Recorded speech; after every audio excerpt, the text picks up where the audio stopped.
একটা কোশ্চেন দিয়েছে, বলছে a vendor buys 20 pens for ₹15 and sells them at 15 for ₹20. How many pens should be bought at and sold to earn a profit of ₹245?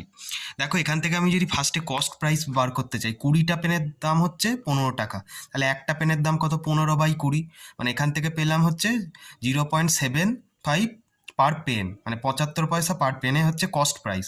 Selling price দেখো, এখানে 15টা বিক্রি করছে 20 টাকায়, তাহলে একটা বিক্রি করছে কত? 20/15, মানে 1 টাকা 33 পয়সা। তাহলে নেট প্রফিট কত হচ্ছে পার পেনে? 58 পয়সা করে। এবার আমি এই প্রফিট করব কত? 245 টাকা।